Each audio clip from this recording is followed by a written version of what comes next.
nuestro día a día encontramos gran cantidad de materiales y sustancias que podemos englobar dentro de la materia blanda. Cosas aparentemente distintas como las salsas, las pantallas LCD y los seres vivos son ejemplos de este tipo de materia. Elementos que no pertenecen a este grupo y que podemos denominar materia dura o tradicional son, por ejemplo, el agua, el hierro o el aire. El físico francés Pierre Gilles de Gennes introdujo el término de materia blanda y en 1991 ganó el premio Nobel por sus contribuciones en su estudio. La materia tradicional se clasifica en gases, líquidos y sólidos. Los dos primeros fluyen y son viscosos, mientras que los últimos son elásticos. La materia blanda se encuentra entre los líquidos y los sólidos, ya que puede fluir y a la vez tiene un cierto tipo de elasticidad. Desde el punto de vista estructural, la materia blanda forma agregados mesoscópicos, que son agregados que no se ven a simple vista, ya que tienen entre 10 y 100 nanómetros y incluyen un gran número de moléculas, mientras que en la materia tradicional estos agregados no se forman o son mucho más pequeños. Las categorías en las que se puede agrupar la materia blanda son los polímeros, los coloides, las espumas, los cristales líquidos y los agregados anfifílicos, que incluyen micelas, vesículas y membranas.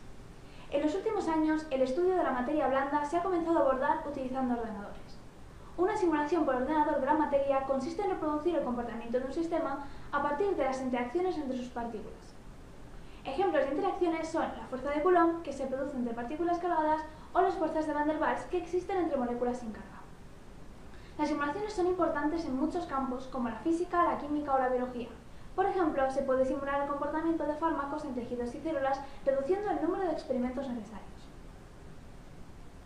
Existen un tipo de moléculas llamadas surfactantes o anfifílicas que se caracterizan por poseer una cabeza dipolar, soluble en disolventes polares como el agua e insoluble en las sustancias apolares como el aceite, y una cola apolar que se comporta de forma contraria. Si se encuentra en la capa de separación entre el agua y el aceite, es decir, su interfase, estas moléculas hacen disminuir significativamente su tensión superficial.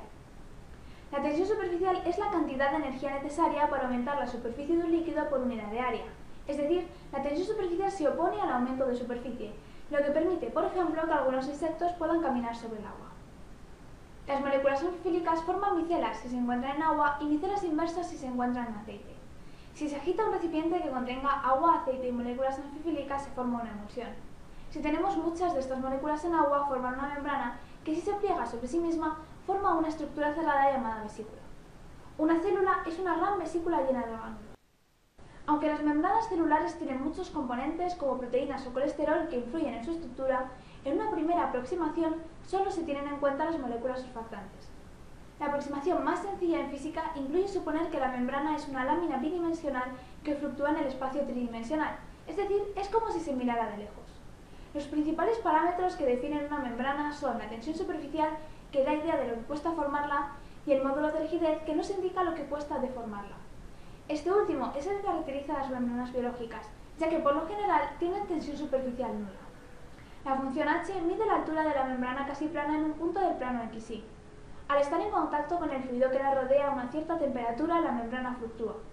La amplitud de las fluctuaciones depende del módulo de rigidez, de forma que si es muy grande fluctúa poco y si es pequeña la amplitud de la fluctuación es grande. De la misma forma, se pueden estudiar las vesículas mirando las fluctuaciones radiales. Ahora, la función H mide la distancia desde el centro de la vesícula a un punto de la superficie dado por los ángulos θ y φ. También pueden estudiarse vesículas cilíndricas, más apropiadas para bacterias. El siguiente paso en el estudio físico de las membranas es considerar su estructura en bicapa. Hacer esto desde un punto de vista teórico es muy complicado, por lo que se recurre a simulaciones. El tipo de simulación más estándar recibe el nombre de dinámica molecular, que consiste en resolver las ecuaciones del movimiento para cada uno de los átomos o unidades que componen las moléculas, incluyendo las fuerzas intermoleculares e intramoleculares. De esta manera se pueden realizar cálculos muy específicos que incluyen detalles moleculares sutiles. El principal inconveniente es que el número de moléculas y el tiempo de simulación son pequeños debido a limitaciones computacionales. Por tanto, es necesario reducir la complejidad de las moléculas obviando ciertos detalles pero salvando los más importantes. Estos modelos se llaman de coarse-grained y reproducen muchas propiedades importantes de las membranas y la materia blanda a escalas espaciales y temporales grandes, pero a un coste computacional mucho menor. Un ejemplo de aplicación de la técnica de simulación es el efecto de un antibiótico, la aramicina, que se introduce en la membrana de ciertas bacterias y hace de canal iónico por el que la bacteria pierde iones y eventualmente muere. Este proceso ha sido estudiado mediante simulación por ordenador, que ha ayudado a entender la formación del canal y los procesos que tienen lugar en la membrana celular.